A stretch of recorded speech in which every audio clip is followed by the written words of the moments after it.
Guys, it's Mike, and you're watching That's Cool Vintage Collectibles. Okay, today on the show we're going to talk about a guy named Danny Cedrone, who you probably don't really know much about. We're also going to talk about Bill Haley and the Comets and the album that started everything, Rock Around the Clock. Stay tuned.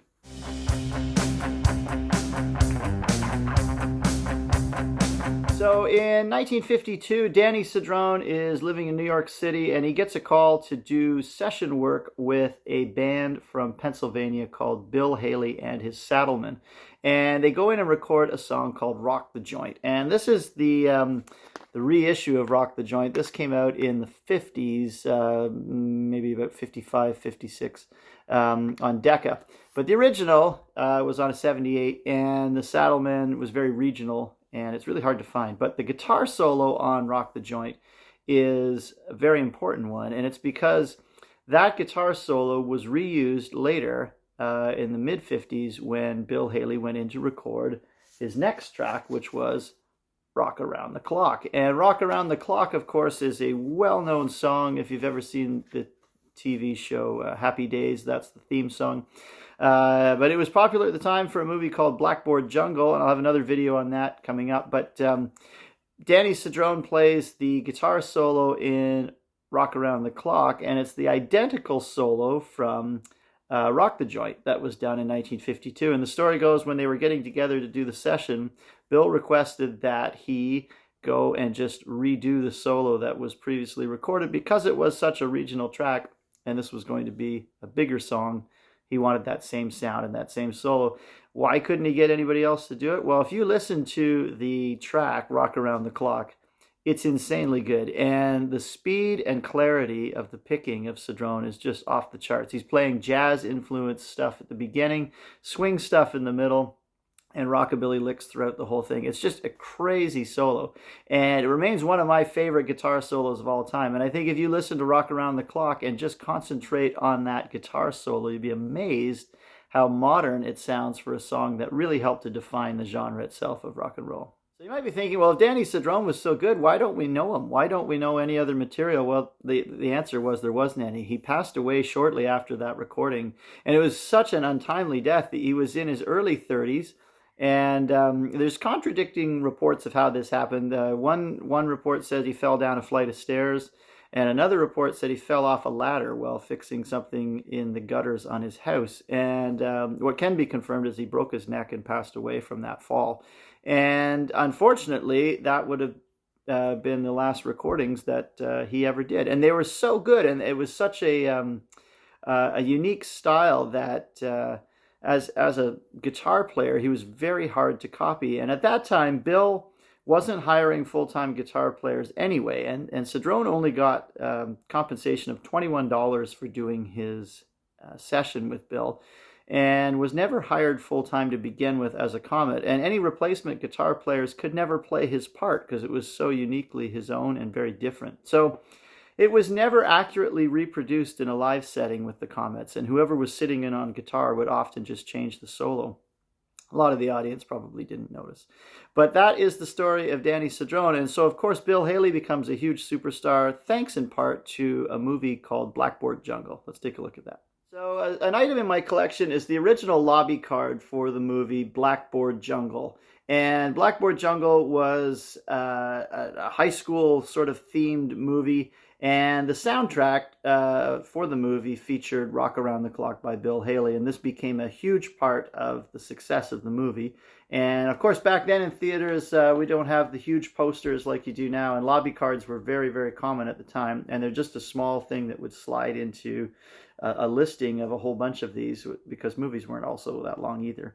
But this is 1955 on MGM, and part of the reason rock and roll becomes successful because Bill Haley is now kind of the front person for this. This is prior to Elvis, and it doesn't really hurt that Bill Haley's white either. And that's another way it becomes very accessible for kids to bring this into their homes and things like that. And it's sad to say, but it's one of the reasons of the success of Bill Haley and the Comets is, quite frankly, they were a lot safer option for a lot of the parents of 1955. So, bit of a sad commentary, but a true one at that point, certainly in the US. So there you go. That is the movie that helped to propel Rock Around the Clock and the fantastic soloing of Danny Cedrone. 1956, Rock Around the Clock is released in the UK, and it comes out on Brunswick Records. And this is an original 1956 pressing from the UK on Brunswick.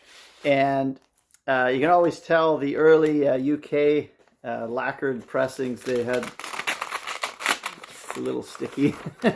The lacquer on the front, sort of a shellac that they used to put over the records at that time. Now, so this is not an overly rare record. There's they're out there.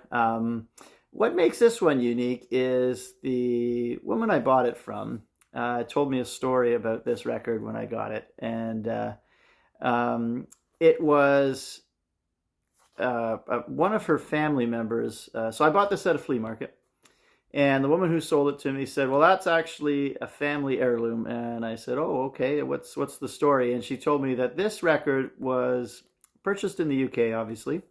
And when Bill Haley toured the UK in 1957, it was quite a big deal. And he was the first kind of rock star to hit the UK. And there were mass riots all over the place. And I don't really recall what she referred to, and maybe she didn't know. I can't remember. It's been a long time since I bought this. But at that time, the person who owned this record was going to see either Bill Haley come by on a train. I think it was on a train, but it could have been a concert appearance. And there was a riot when he showed up. The kids just went crazy. And whoever this woman was, her relative had this record in hopes of getting an autograph on it.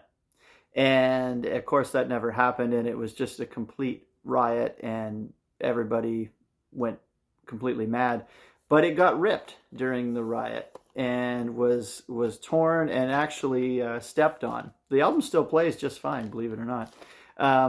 But that's why the condition of this cover is so poor. And it actually survived the riot and was in this person's family for years and years and years. And I guess she was the last one to still have it and didn't want it. And I bought it. But that is the story of why this is ripped. And to me, that's absolutely perfect. I just love the fact that it was that part of rock and roll history. This is the true start of rock and roll in England. And the guy that really made rock and roll accessible for a generation of kids who were post-World War II and gone without, and really had all this pent-up angst and, teenage rage that when they saw Bill, they really didn't know how to deal with it, and they couldn't control themselves after that. So this one's got a special place in my collection. So there's a brief look at the history of Rock Around the Clock. Very brief. I just sort of went through a couple of pieces of my collection there. But Bill Haley and the Comets were the real deal and the first real rock stars. And this is pre-Elvis. This is kind of that in-between period where even the chess label stuff hadn't really exploded yet. And Bill Haley was certainly one of the early pioneers of rock and roll. And he doesn't really get that credit now. But Rock Around the Clock is a timeless classic. The guitar solo that Danny Cedrone did on there is absolutely outstanding and still stands up today as one of the best ever played. And so there's a few pieces from my collection and a little bit of history with some Blackboard Jungle reference there thrown in. So hope you enjoyed that and liked learning a little bit about Bill Haley and the Comets. Check it out. It's very dated nowadays. It sounds a little bit schmaltzy. But there are moments in there that are pretty impressive, and a lot of that guitar work that Danny Cedrone did was pretty all right. So there you go. If you like that kind of thing, talk about collectibles on this channel. It'll be records and rock and roll memorabilia, guitars, also sports memorabilia, antiques, vintage items, and more. Just anything that I think is kind of cool, and that's what we do here. So appreciate you watching. Give us a like and subscribe. We'll see you down the road. Keep on collecting.